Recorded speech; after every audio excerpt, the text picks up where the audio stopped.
Entrevista à Sexta. As figuras e os protagonistas da região em entrevista. Às sextas-feiras, ao meio-dia. Entrevista à Sexta. Boa tarde.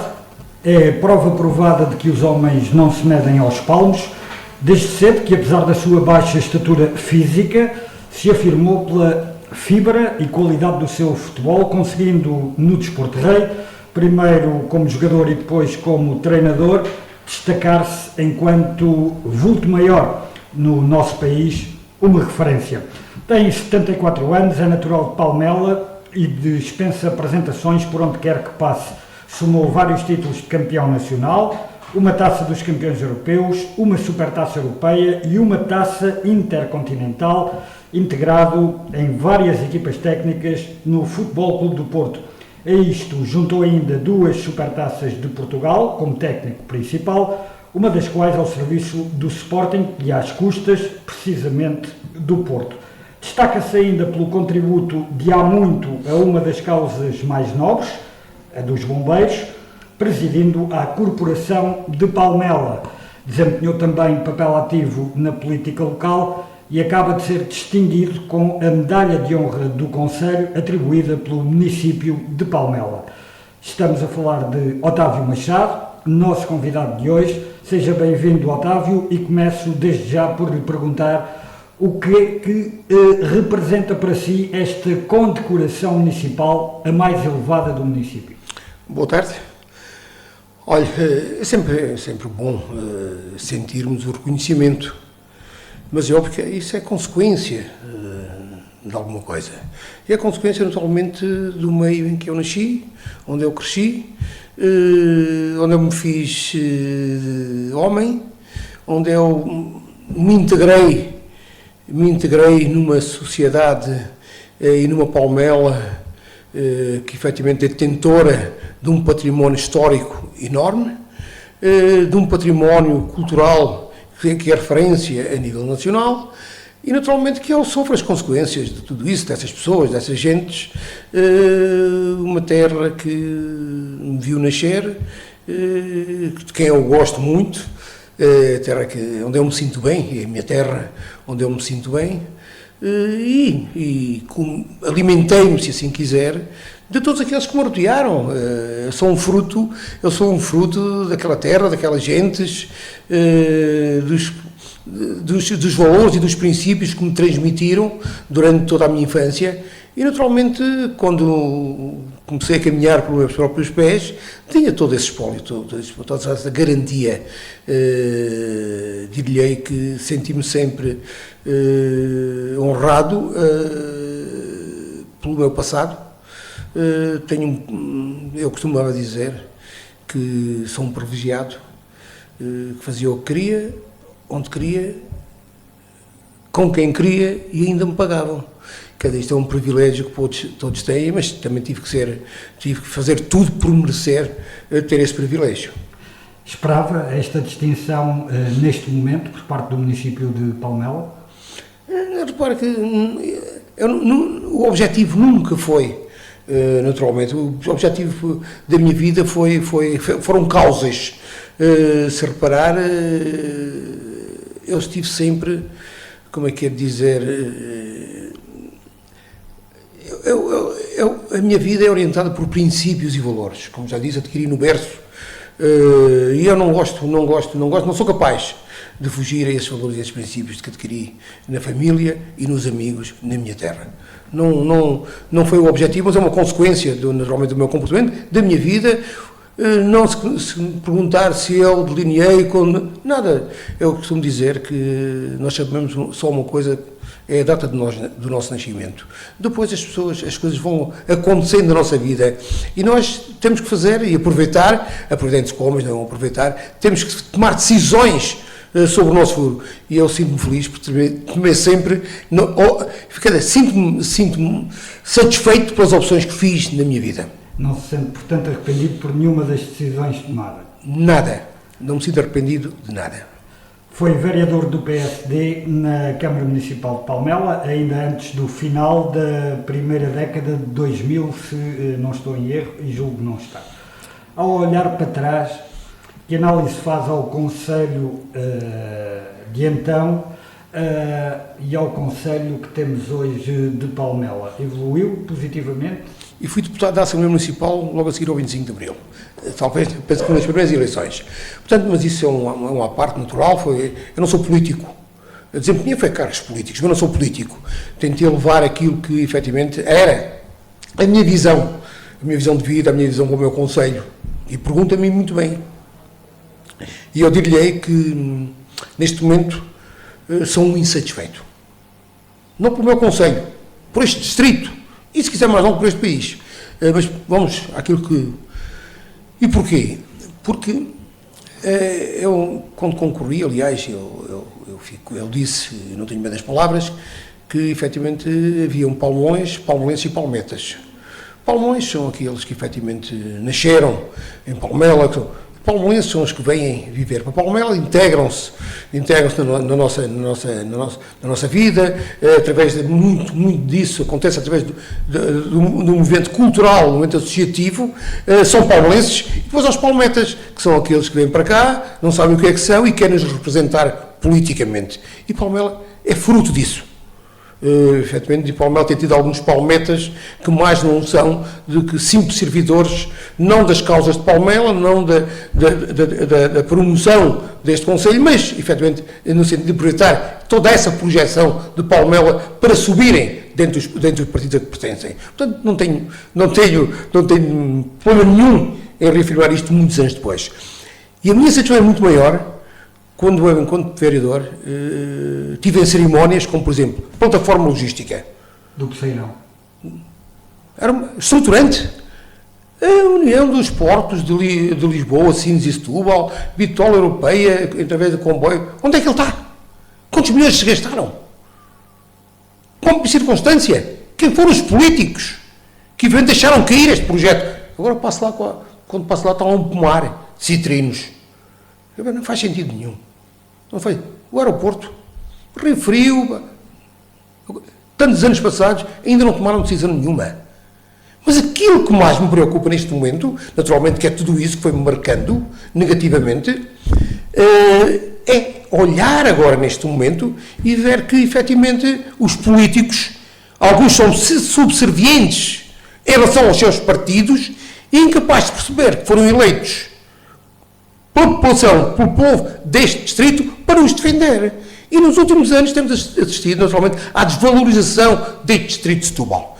Um distrito que tem 3 áreas protegidas, a Rábida, Costa Vizentina e História do Sado, tem uma região de mercado de queijos, de vinhos, zona turística maravilhosa, uma gastronomia que é de referência, e o que é que assistimos? Passamos a ser uma freguesia da área metropolitana de Lisboa. Isto a mim desagrada-me completamente. Porque ouço falar em tudo, mas desvalorizar é que não, repare. O distrito de Setúbal tinha a Costa Azul. Promovia tudo o que era evento de Setúbal, promovia todos os produtos da região. Quem é que promove agora? Zero. A RSS, a Administração Regional de Saúde de Setúbal. Pertencemos à área metropolitana de Lisboa. O que é que ganhamos com isso? Nada. Saímos prejudicados. Há pouco tempo, bombeiros. Pertencer à área metropolitana de Lisboa. À última da hora. E aqui, não há cá secretária de Estado nenhuma que tenha influência. Se a secretária de Estado tivesse influência, que é uma senhora aqui do Barreiro, ela não tinha deixado pensar que iríamos todos para a Universidade de Lisboa. Não. A sub-região que foi criada única e exclusivamente porque vai dentro do Conselho de Palmela, Setúbal e Sesimbra. E a Federação dos Bombeiros de Setúbal falaram muito alto. Portanto, está a ver, tenho que ter um insatisfeito, porque eu vivo num distrito, vivo numa região que efetivamente é de referência. É de referência a todos os níveis. Até nas pessoas que aqui vivem, para aqui vêm, que se integram e que são naturalmente palmolenses integrados socialmente. Isso a mim é importante. Mas falou numa perspectiva distrital, e eu perguntei-lhe em termos concelhios. Em termos concelhios, como é que vê o Conselho? Em termos concelhios, estava aqui estes projetos estruturantes que, efetivamente, a Câmara de Portugal abraçou, mas que depois outros, não foi a Câmara, outros deixaram cair. Dir-lhe, por exemplo, que os centros de saúde, eu fui vereador, foi eu que fiz, naturalmente, a escritura do terreno para o centro de saúde da Zona Sul, Salveiro, do Pinhal Novo, até Quinta do Anjo. Onde é que está o novo centro de saúde? Não é. A Câmara de Palmela disponibilizou sempre terrenos para as infraestruturas todas. O posto da GNR está ali. Neste momento, a GNR em Palmela é algo mais do que um posto. Agora, que efetivos é que tem? Portanto, o Conselho de Palmela, aquilo que está a tentar dizer é que tem sofrido na pele um abandono por parte da Administração Central dos sucessivos governos, é isso? Não tenho dúvida nenhuma. Não tenho dúvida nenhuma. Merecíamos muito mais atenção. Até porque a Câmara esteve sempre atenta e fez a cedência, inclusive para o novo Centro Distrital de Operações de Socorro, que agora vieram uma nova reorganização e deixaram cair também. Portanto, não se percebe esta gente. Ou quer ou não quer. Vão por um caminho, porque é que mudam de caminho? Eu não compreendo. Olha, os bombeiros, o quartel de Águas de Moura está feito de novo. As obras de ampliação e de criar melhores condições do Pinhal Novo e Palmela foram criadas, foram feitas. Portanto, aquilo que eu vejo é que, efetivamente, alimentam-nos grandes esperanças, a autarquia responde para cedências de terrenos para essas infraestruturas e elas ficam pelo caminho. Isso a mim desagrada-me. Mas, acima de tudo, desagrada-me ser uma freguesia, ou ser tratado como uma freguesia, da área metropolitana de Lisboa, e que os políticos sejam submissos aos seus partidos, que não levantem a voz, e estamos nisto. A atividade política local é por isso, então, para si, passado, morto e enterrado, ou não diz nunca a um eventual regresso a essa atividade? Não regresso, mas não vou deixar de ter intervenção. Sempre o tive, em todas as circunstâncias, não vou deixar de estar agora. Até se fosse assim, não era eu, era outro qualquer, e se calhar não tinha todo este passado que tenho. Não, habituei-me desde sempre a não permitir que me tape a boca. E nós vamos comemorar 50 anos do 25 de Abril, e eu quero dizer que o 25 de Abril chegou ao futebol um ano antes, no Vitória de Setúbal. E o Vitória de Setúbal, quando tentaram impor um regulamento aos seus jogadores, nos qual dizia que não podíamos sair fora de Setúbal de 50 km sem pedir autorização, não podíamos dar entrevistas sem autorização, José Maria Pedroto não aceitou, saiu. Não, saiu, e ele disse ao diretor do Vitória, se tiver um jornalista ali fora, eu dou já uma entrevista. E daí, dei uma entrevista para o Jornal Record, porque nunca permiti, nem vou permitir, que nem qualquer tipo de recados que me possam mandar, ou ameaças, eu não me vou calar nunca em defesa dos valores e dos princípios que acho justos. Ficou algo por dizer, e falava há pouco dessa subserviência dos políticos aos partidos em detrimento das pessoas que deveriam estar no topo da pirâmide no que diz respeito ao trabalho desenvolvido pelos próprios partidos e pelos políticos. Ficou algo por dizer quando pediu a demissão do PSD?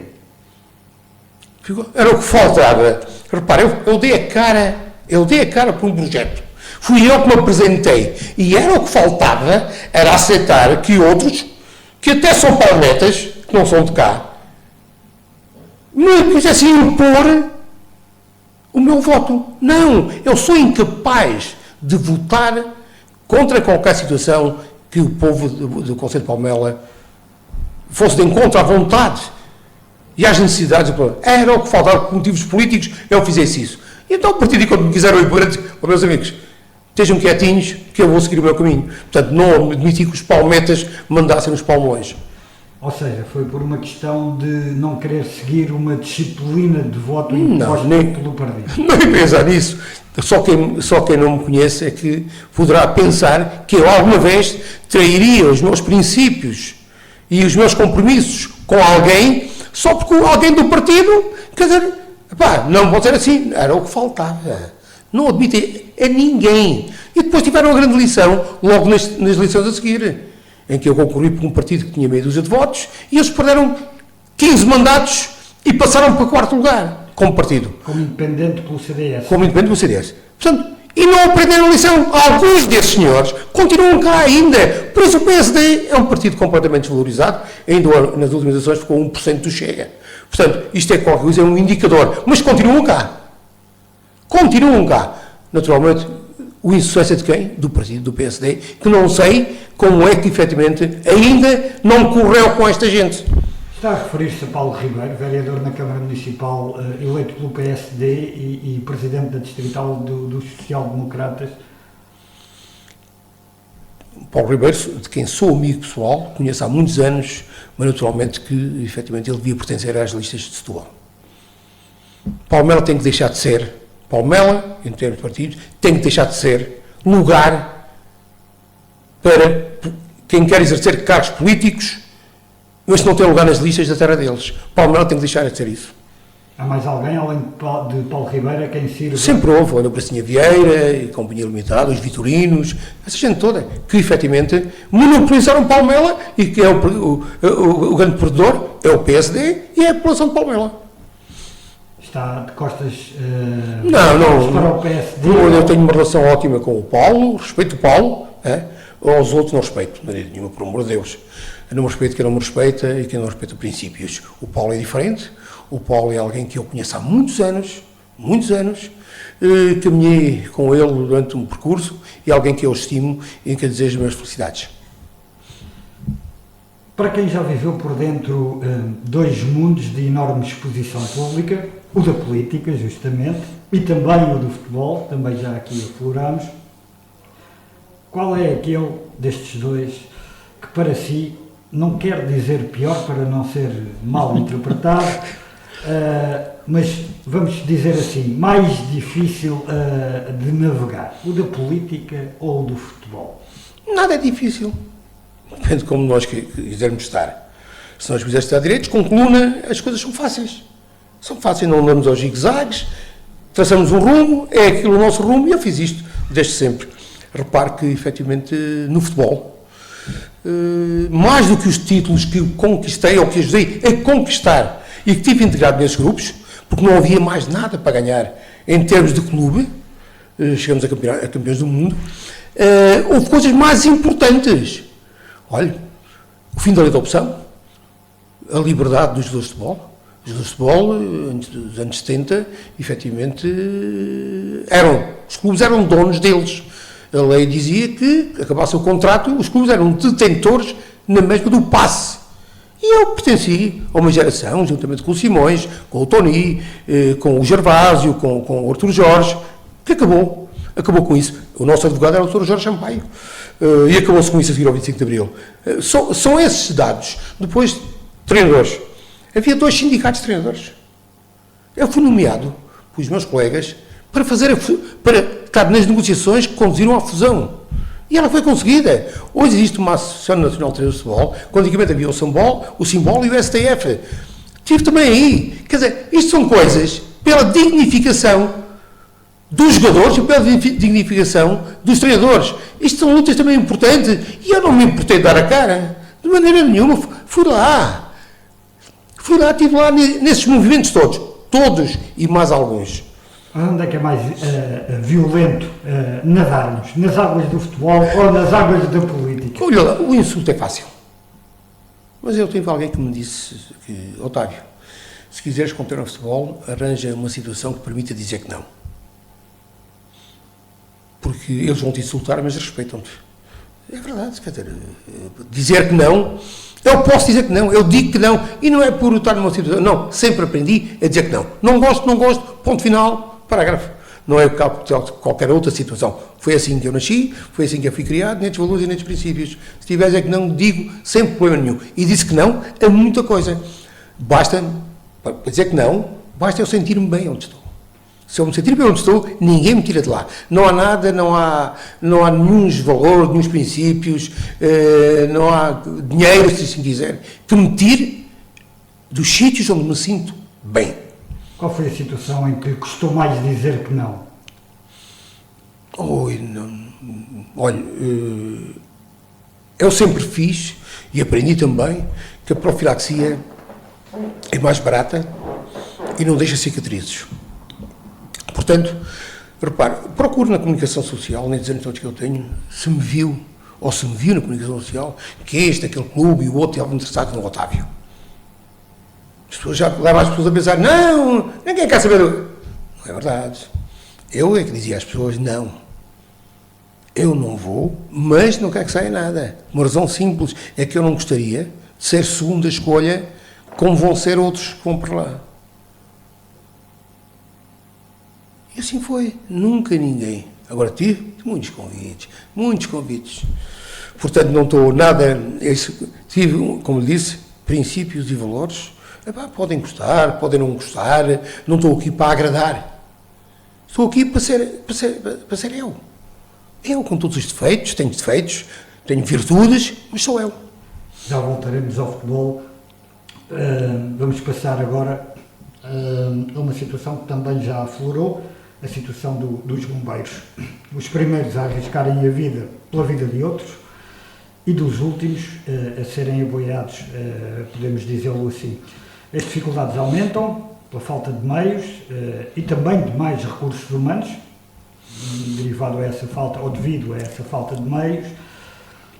Há quem defenda uma taxa municipal de proteção civil cuja receita reverteria para os bombeiros. Concorda que com esta medida resolveria em boa parte as dificuldades porque os bombeiros voluntários passam hoje em dia no nosso país, ou não adiantaria de nada?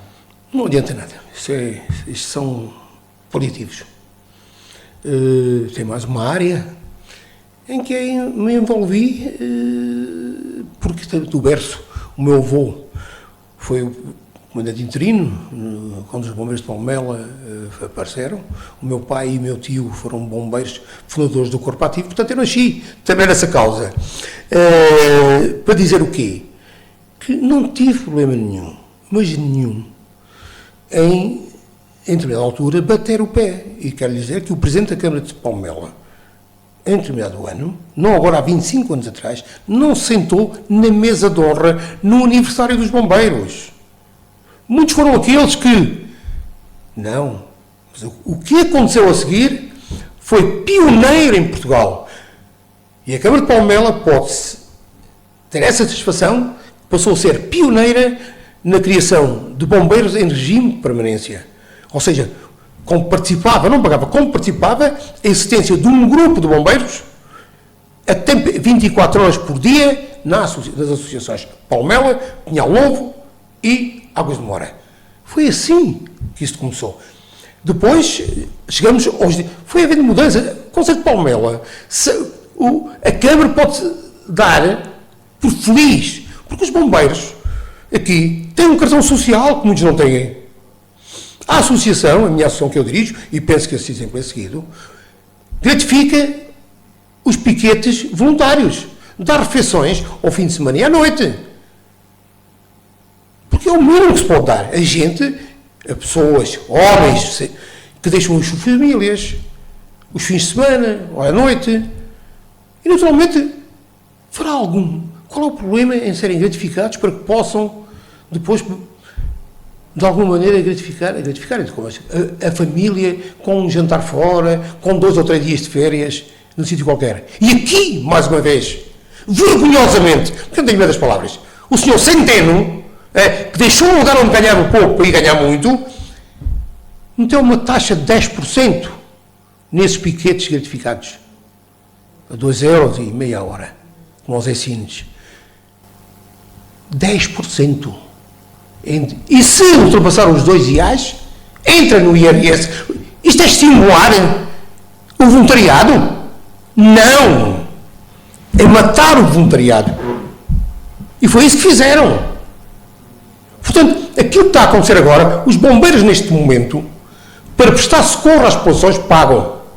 Eu pergunto-lhe, acha que com 18 € os bombeiros saem para uma emergência médica e que podem pagar aos seus profissionais, como pagam? São profissionais. Com 18 €. Isto não paga o que se e depois está-se 3, 4, 5 horas no hospital à espera. Quer dizer, isto é de doidos. Isto é uma irresponsabilidade. As pessoas não perceberem isto, mas mais grave é que não cumprem a lei. A lei que foi aprovada em 2020, que é a Lei 42 de 2020, na Assembleia da República, salvo erro de 15 de agosto, diz claramente 3 coisas. Primeiro, atualização dos seguros dos bombeiros. Até hoje, 0. A Lei da Assembleia da República. Pagamento integral dos serviços de INEM. Até agora, está em discussão, nunca mais tem fim. Os bombeiros continuam a pagar para fazer esse serviço às populações, mas não vão deixar ninguém para trás. E agora eu pergunto, então é justo, agora que entramos na época de fogos florestais, é justo que esta senhora, e eu digo esta senhora, porque foi alguém que eu conheci enquanto operacional, enquanto comandante distrital, que atravessei-me por ela, porque era alguém nossa, conhecia o ambiente, conhecia o meio, e que naturalmente acreditei que ia impor algumas reformas, até hoje zero. Zerinho. E eu pergunto, mas em que ficamos? É justo que os bombeiros, repare, no DECIR, que é o dispositivo de fogos florestais, só podem estar bombeiros com o estatuto de voluntários. Então o senhor diz que é profissionalização, anda a enganar quem? Porquê? Ele diga porque é que só quer voluntários. Porque é que só permite voluntários? Com uma gravidade, é que não tem os seguros atualizados. Andam em viaturas com 25, 30 e 35 anos. Enquanto as outras forças todas têm ordenados, têm horas extra, têm refeições e têm veículos com segurança. E tem o seguro também de garantia. É justo que os bombeiros não tenham? A senhora secretária de Estado, e eu estou a falar para ela, porque o Sr. Ministro chegou agora, ela está há muitos anos, que diga se isto é justo.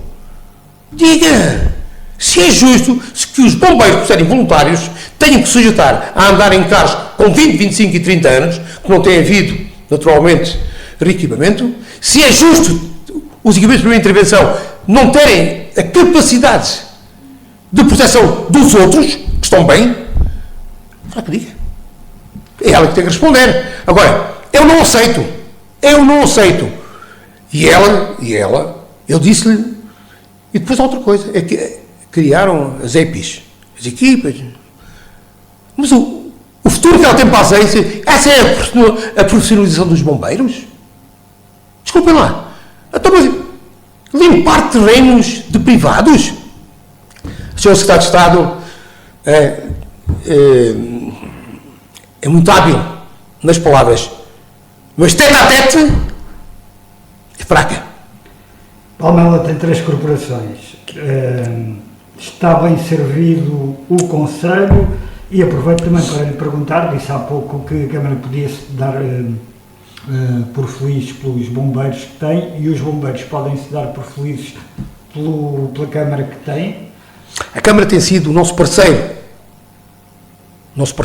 que efetivamente tiveram nas obras de recuperação, na feitura do quartel de Águas de Moura, têm estado na criação dos bombeiros em regime de permanência, continuam.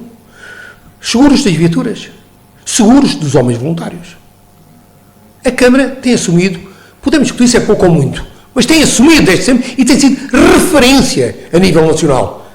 Os bombeiros do Conselho de Palmela são referência, as suas associações, a sua autarquia são referência a nível nacional. E agora tivemos ultimamente uma satisfação, naturalmente, do reforço das verbas para reequipamento, porque efetivamente havia 90 mil euros, que foi aquilo que a Câmara, era a dotação que a Câmara tinha para os compromissos do quartel de Águas de Moura e que não tirou.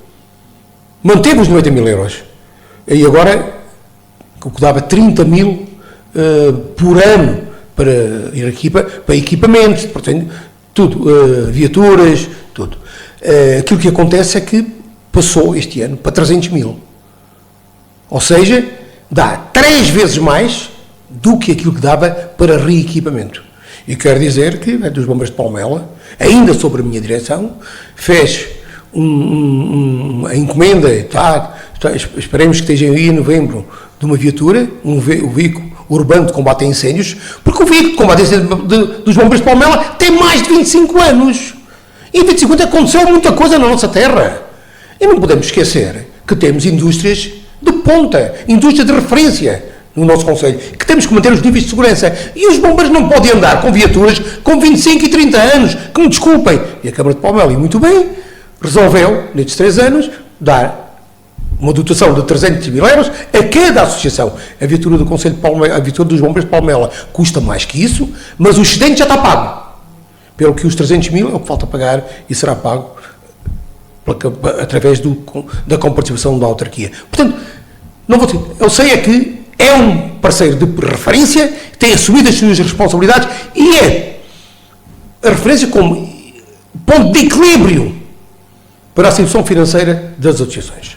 E o Conselho está bem servido com estas três corporações. E o Conselho, as três corporações do Conselho são três corporações que, em termos operacionais, respondem, têm respondido sempre e, naturalmente, que, como lhe digo, eu penso que a população de Palmela, os bombeiros do Conselho de Palmela, os bombeiros de Palmela, Penalva e Almora, os bombeiros do país, apesar de todas as dificuldades, continuarão a responder a todas as situações, mesmo que tenham que ir a pé. Vamos então, não a pé, mas nesta conversa, ao futebol. Palmelense, Vitória Futebol Clube, ou Vitória de Setúbal, para quem anda nestas andanças, apesar de massa adepta por vezes não aceitar muito bem, independentemente de estar plasmado até nos estatutos do clube, essa designação. Futebol Clube do Porto e Sporting. Um trajeto impressionante, repleto de conquistas.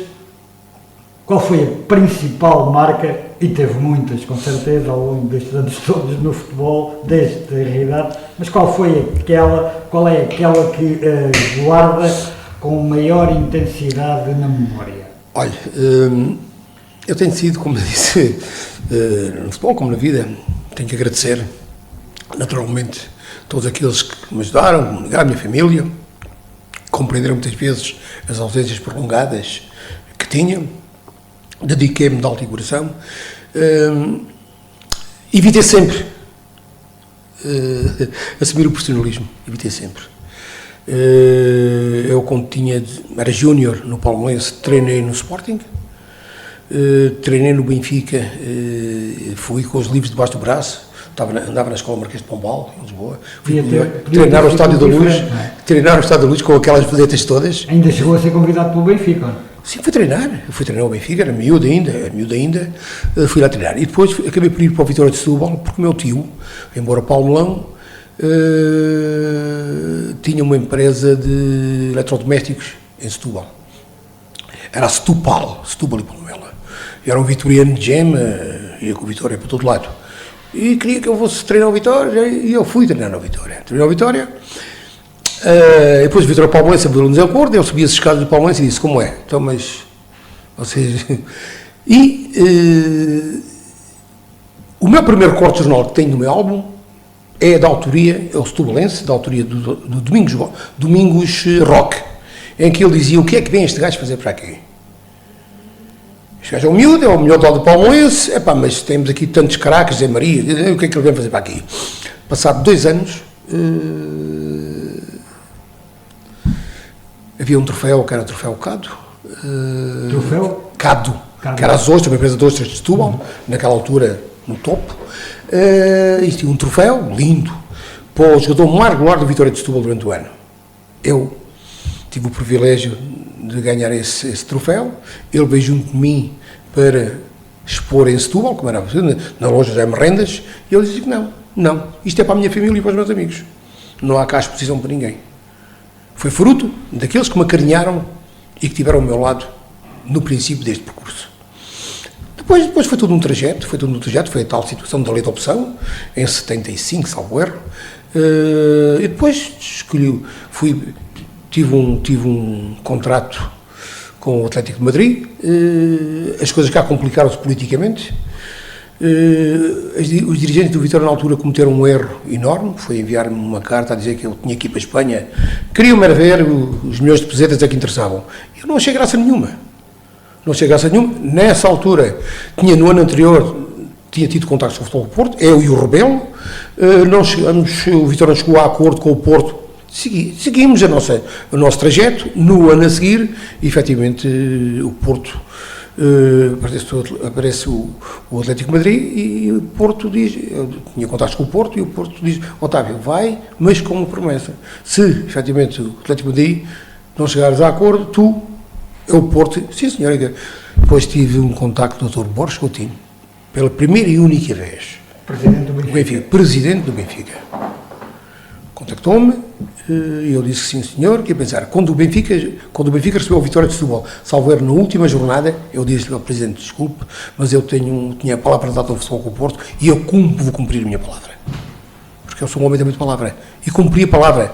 E tive que sair da minha terra, para muito longe, para um clube que eu desconhecia entre comas, não é? Desconhecia, que não ganhava nada há 19 anos. Dir-me-á que foi uma aventura, não foi uma aventura, foi uma opção de vida. E tive a felicidade de coincidir com a mudança do Futebol Clube do Porto. O Futebol Clube do Porto transformou-se de um clube perdedor num clube ganhador. E eu tenho muita honra e muita satisfação em ter contribuído para que isso acontecesse. Portanto, o Futebol Clube do Porto foi para mim uma opção de carreira. Deu certo? Deu certo. A partir daí, e por tudo o que envolveu a minha presença no Futebol Clube do Porto, eu considerei que jamais em tempo algum poderia aceitar o Benfica.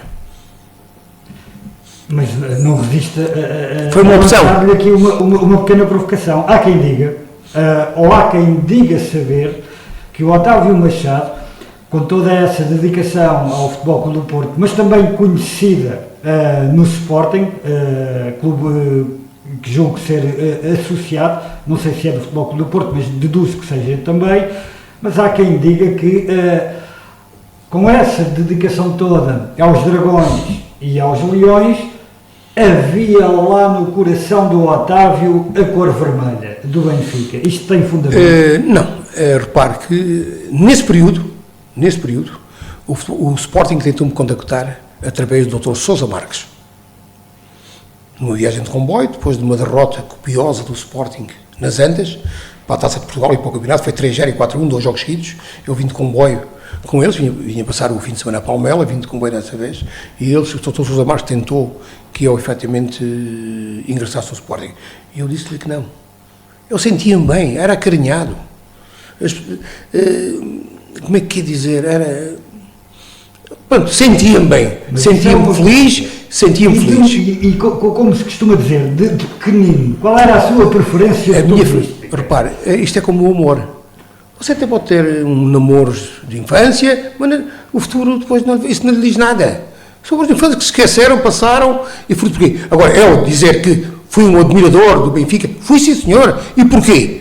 A minha infância, quem eram as referências? Eusébio da Silva Ferreira, Benfica campeão da Europa, obviamente, e depois tenho tido sempre um grande respeito pelo Benfica, do qual tenho grandes amigos, todos os jogadores do Benfica que jogaram comigo, salvo raras exceções, tenho por eles, muito por eles, grande admiração e respeito. Estou-me a lembrar do Nené, que era o meu colega de quarto na Seleção Nacional, estou-me a lembrar do Vitor Martins, que teve aquela infelicidade, estou-me a lembrar do Tony, estou-me a lembrar de todos eles, tive com eles e mantenho com eles uma relação top, porque sempre respeitei aquela instituição, só que o respeitar não quer dizer que não faça tudo para ganhar, mas dentro das regras do jogo, sempre dentro das regras do jogo. E, efetivamente, fomos mais fortes, mais vezes, ganhei mais vezes do que eu perdi, ponto final. Agora, na minha infância era Benfica, eu tive com eles, havia uma relação que talvez poucos não vejam a dimensão. O Eusébio foi das pessoas que o seu exemplo, ou aquilo que lhe fizeram, foi para mim uma lição. Eu ver o meu ídolo, que me acarinhava, com quem tinha relações preferenciais, através do Matine, que jogou comigo em Vitória de Setúbal, do qual era muito próximo. Ver jogar no Beira-Mar e no União de Tomar, com todo o respeito por estes clubes. Isto não se faz. O Eusébio é a grande referência do futebol português. Uma das maiores referências do futebol mundial ainda hoje. Aquele que é a maior referência do Benfica. Os outros ao pé dele, não direi que são crianças, mas ficam muito longe. A jogar na União de Tomar e no Beira-Mar, com todo o respeito pelos clubes, não. Foi algo que me feriu. E que tentei sempre fazer com que não me acontecesse comigo. O Vitória Europeu, de que fez parte, está hoje arredado dos holofotes máximos do futebol nacional. E quando estou a falar nisto, há logo uma palavra, há logo o nome de um clube que me vem à cabeça. Eu não sei se é o Tottenham, se a alcunha são os Spurs, mas há qualquer coisa que me vem à cabeça quando menciono o Vitória Europeu. Mas a minha pergunta é, esse Vitória Europeu do qual fez parte, acredita que será possível, face à atual conjuntura futebolística, e repito, futebolística, não à atual conjuntura do clube, à atual conjuntura daquilo que se transformou o futebol hoje em dia, acredita que será possível ao Vitória poder voltar a esses tempos áureos, metendo aqui o Tottenham pelo meio, porque acho que é qualquer coisa. Eu julgo que foi com o Tottenham. Não é fácil, para não dizer que é impossível. Estamos a falar de uma Vitória de Setúbal que mandou para canto, como se costuma dizer, grandes equipas europeias. Estou lembrando um jogo com o Inter de Milão, que agora jogou com o Futebol Clube Porto e com o Benfica e que eliminou os dois. Primeiro Vitória de Setúbal, Inter de Milão. Jogava o Mazzola, a eterna referência do Milan. E muitos outros. Facchetti, Companhia Limitada. O Vitória de Setúbal ganhou em Setúbal 2-0 e empatou lá. Perdeu 1-0 lá, um gol de penalti do Bonicenha. Fiorentina também, foi os dois do mesmo ano. O Leeds também foi, o Tottenham. Quer dizer, isto não são equipas de trazer por casa. O Vitória de Setúbal podia ter trazido um troféu europeu para Portugal. O Vitória de Setúbal ganhou, era um convidado assíduo dos famosos torneios em Espanha. Estava lá sempre, era assíduo em toda a Espanha. Era um clube prestigiado, uma referência a jogar futebol. E isso hoje não é fácil. O Vitória de Setúbal, a gente, e ouvimos, o Benfica não perde há 15 jogos, o Porto não perde há 16 jogos. O Vitória de Setúbal teve num campeonato de 30 jornadas, 25 jogos sem perder. Perdeu na primeira jornada, na terceira jornada com o Benfica, em casa, e perdeu na última jornada com a CUF, também em casa 1-0. Não perdeu jogo nenhum fora de casa. Foi segundo classificado. Agora, quer dizer, é que não consegue bater o recorde do Vitória de Setúbal. Foi uma época inteira, desde a terceira à última jornada, sem perder jogos fora de casa. Ficamos em segundo, olha, era o que era possível naquele tempo. Portanto, só para dizer o quê? Falar nesse Vitória de Setúbal, estamos a falar numa das grandes equipas portuguesas que prestigiou o futebol português e os seus jogadores. Estamos a falar de uma equipa que tinha intérpretes de grande classe. Recordarmos a Maria, recordarmos Jacinto João, o Rebelo, tantos outros, quer dizer, o Cardoso, o Zé Mendes, quer dizer, eram todos internacionais. O Guerreiro, o Arcanjo, que já não faz parte junto de nós, quer dizer, isto era uma seleção nacional.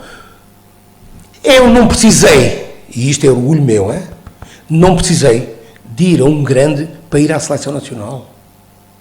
Eu fui internacional quando era, por muitos anos, 2 anos, só foi, e titularíssimo, a jogar no Vitória de Setúbal. Isto diz da dimensão do Vitória de Setúbal e da dimensão dos jogadores que nele atuavam. Porque é muito difícil, em qualquer situação, ir à seleção nacional sem ser do Benfica, Sporting ou Porto. É muito difícil.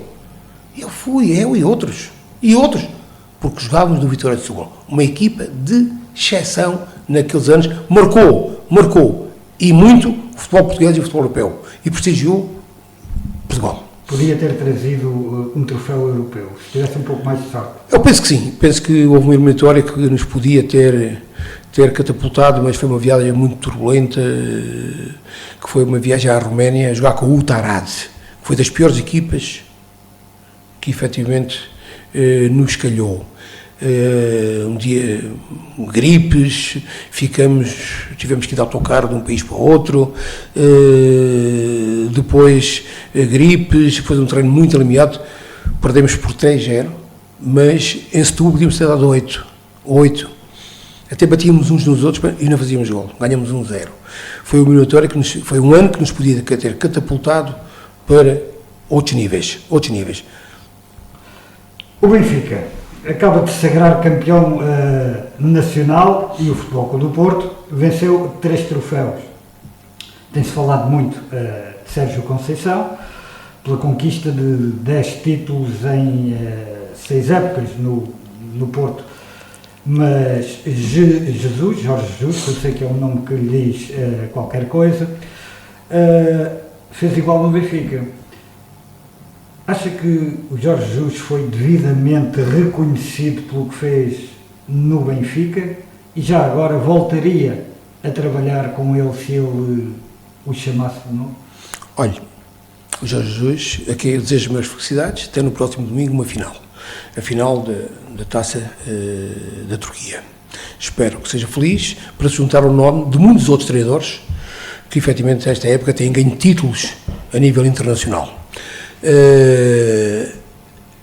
Depois dizer muito claramente que eu fui colega do Jesus no Vitória de Setúbal. Portanto, nós nos conhecemos na altura. Depois, na altura, ele convidou-me, ele seguiu o trajeto dele, eu segui o meu, independentemente, cada um, até que nos encontramos no Sporting, por vontade dele. Chamou-me, queria que eu abraçasse determinado tipo de situação. Diretor-geral do Sporting. E eu filo por ele. E tinha estado no Sporting já como treinador principal.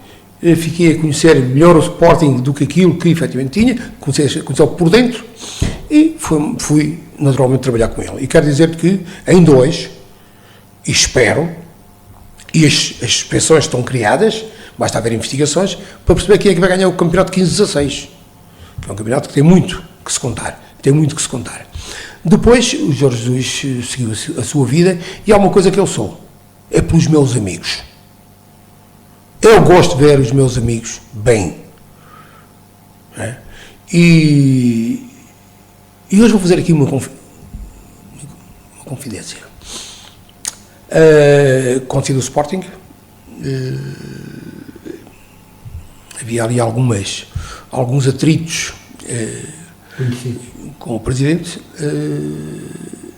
Eu não me senti bem. E quando não me sinto bem, não preciso que me abra a porta. Eu abro e sigo o meu caminho. E eu disse-lhe, vou-me embora. Tu és maluco. Não vou embora, Jesus. Epá, mas é possível. Epá, quem é que me... Jesus, eu lá fora defendo-te melhor do que aqui dentro. Aqui dentro, qualquer dia, andamos à zargada. E porquê? Porque, efetivamente, tínhamos um homem que não tinha palavra entre nós. Estava acima de nós. Bruno Carvalho.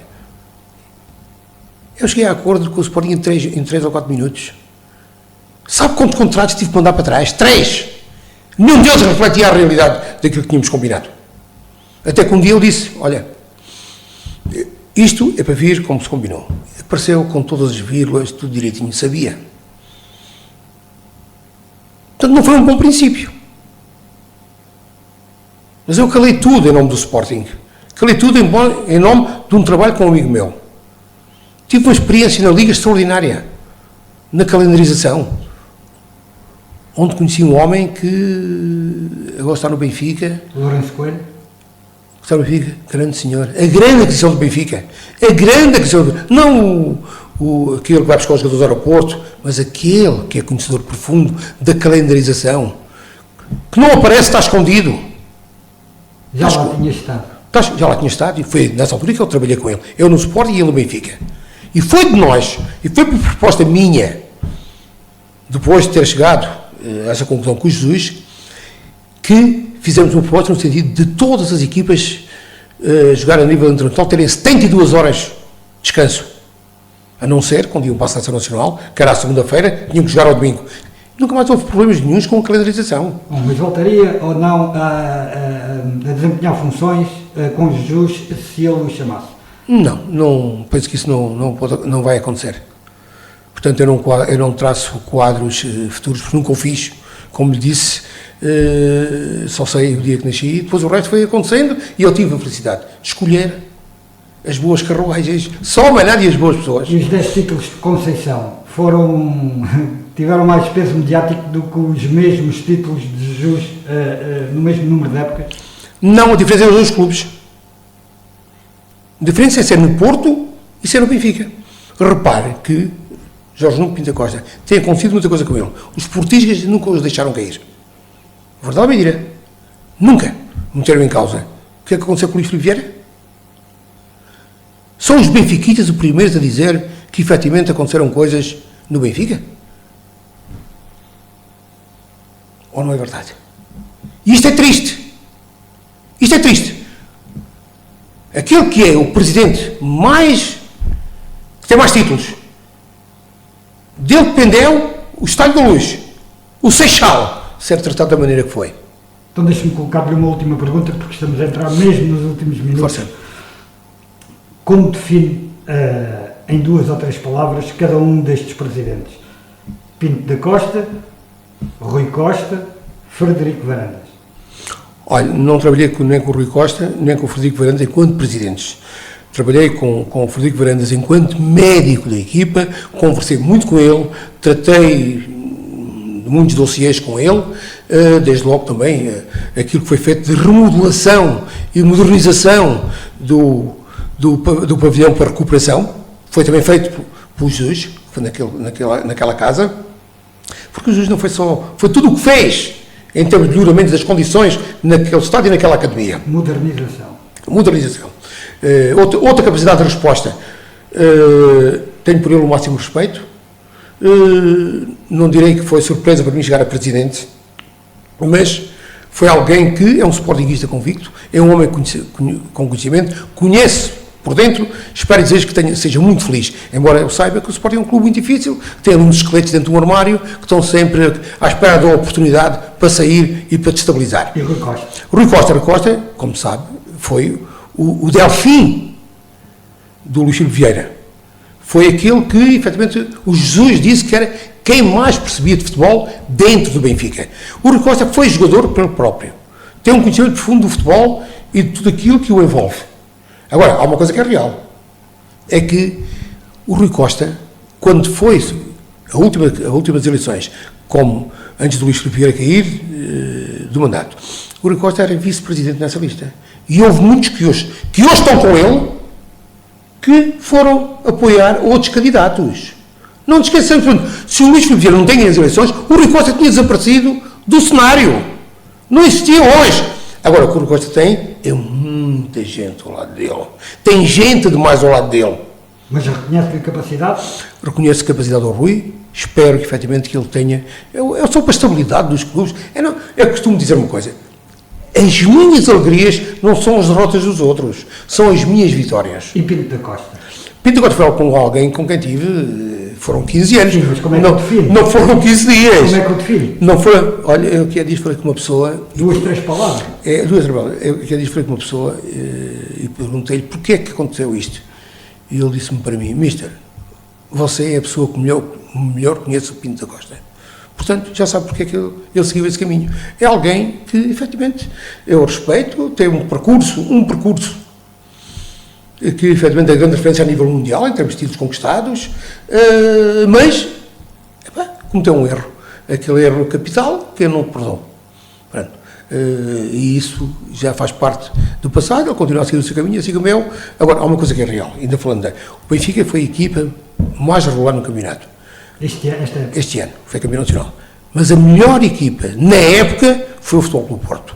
Teve mais jogos, teve mais vitórias, fez mais pontos no campo geral do todo. Foi o Futebol Clube, ganhou 3 títulos, com os 4 do ano passado dá 7. Portanto, e depois outra coisa, é quando alguns teóricos pensam que são muito futebol, diziam que o Benfica era uma equipa de outra galáxia, está escrito nos jornais. Benfica, afinal de contas, não era de outra galáxia. Acabou por ser campeão na última jornada e foi perdendo sucessivamente os títulos. E eu acreditei, eu digo com toda a franqueza que acreditei e desejava que o Benfica tivesse ultrapassado o Milan, o Inter de Milão e tivesse na final da Liga dos Campeões. 2 palavras mesmo, para definir e para terminarmos: Vieira e Bruno de Carvalho. Vieira. Como é que o definiria? Vieira. O Vieira até foi daqueles que estava no Sporting, que era adversário, até disse que o Otávio estava mais no futebol. Isso é coisas do futebol. O Bruno de Carvalho, eu não consigo ler com a mentira, com a falsidade. É qualquer coisa que a mim... A traição de valores, de princípios. Olha, é uma coisa que ele disse: deixe estar quieto, não se mexa. Deixe estar quieto, que a gente faz de si um grande presidente. Ele não quis. Ele quis precipitar, ter ambição demais, cedo demais. Pensou que ficava para trás. Não, nós íamos pô-lo lá. Ele não quis. Se não quis, o problema é dele. Faço votos é porque ele mude, efetivamente, o plano em que caiu, porque, efetivamente, é triste. Mas é uma opção de vida e eu respeito. Muito obrigado, Otávio Machado. Otávio Machado, o convidado da entrevista à sexta de hoje. Uma entrevista que pode voltar a ser ouvida, porque vai ser repetida este sábado, a partir das 18 horas. Ficamos com as palavras, a análise sobre várias áreas de Otávio Machado e estaremos de regresso na próxima sexta-feira. Até lá, tenha um ótimo fim de semana. Entrevista à Sexta. As figuras e os protagonistas da região em entrevista. Às sextas-feiras, ao meio-dia. Entrevista à Sexta.